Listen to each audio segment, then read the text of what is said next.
Around 40 people from the Deeper Life Bible Church in Gombe's Bogu district had gathered for a prayer meeting in this small church.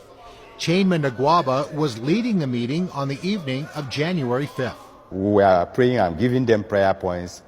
I started hearing the gunshot from my right hand. As they started shooting, I saw that the people in my front, they are shooting everybody there. Chainman knew that if he stayed behind the pulpit, he would be shot down.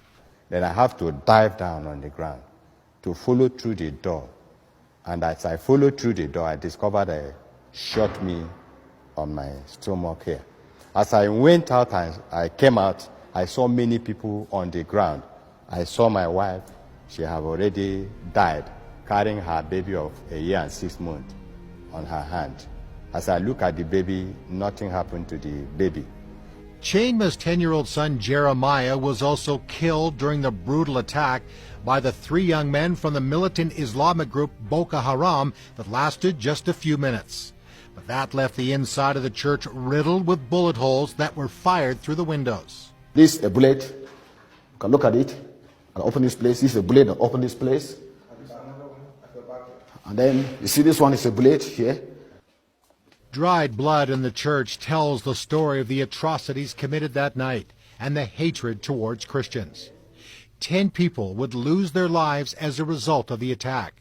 5 people died at the church. 5 others died as a result of their wounds.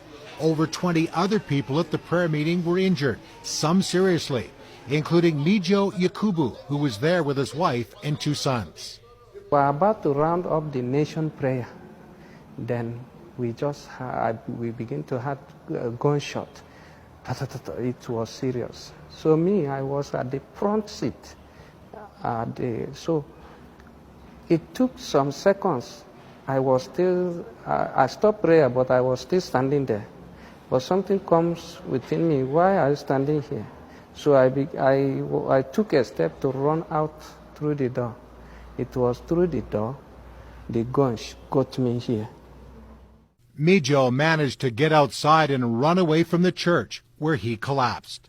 After the shooting stopped, and despite being injured and bleeding, he'd also been shot in the stomach, he went back into the church to find his wife and 2 sons. When he saw all the injuries and those who had been killed, he went to get help.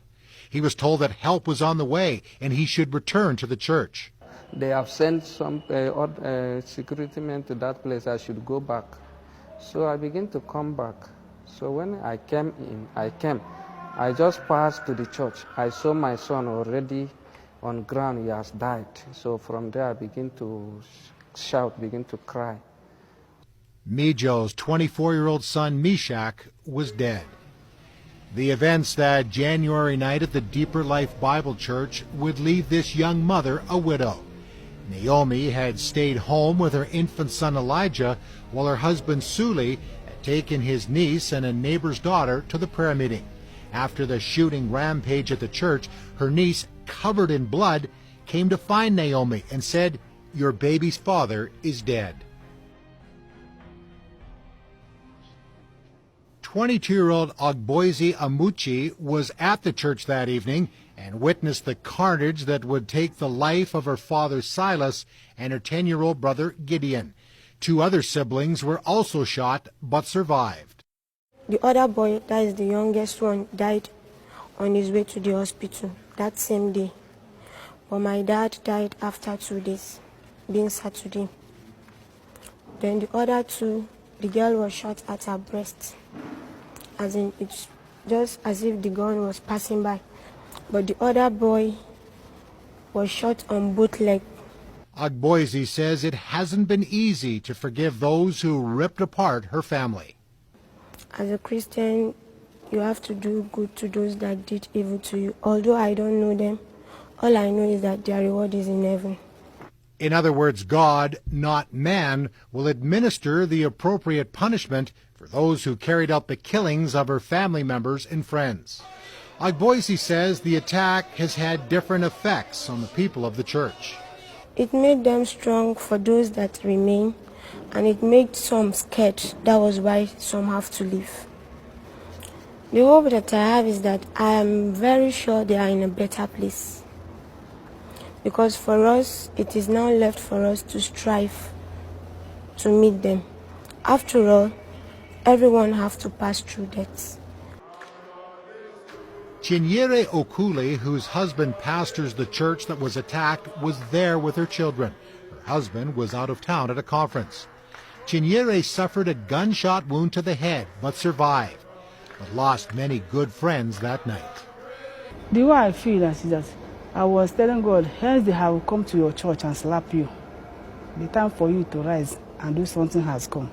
Because one cannot stay in the house without serving God. How shall we live? Even how shall we evangelize?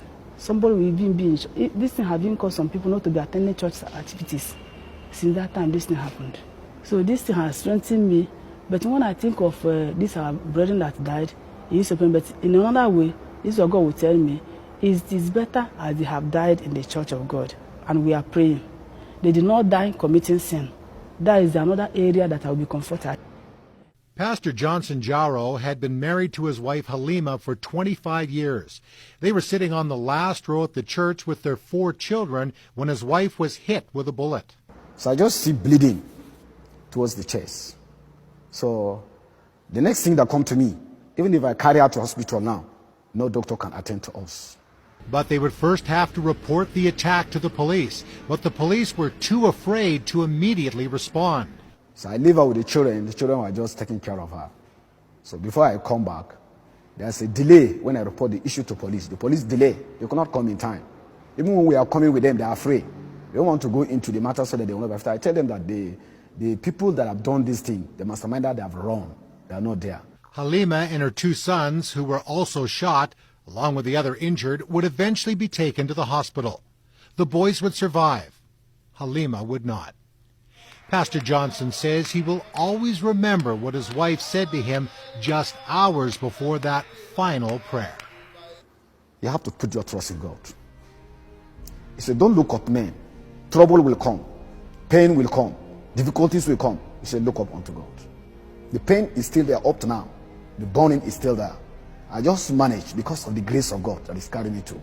Rather than the funeral service for the victims of the Deeper Life Bible Church massacre being a time of sadness and pain, it actually turned into a time of revival.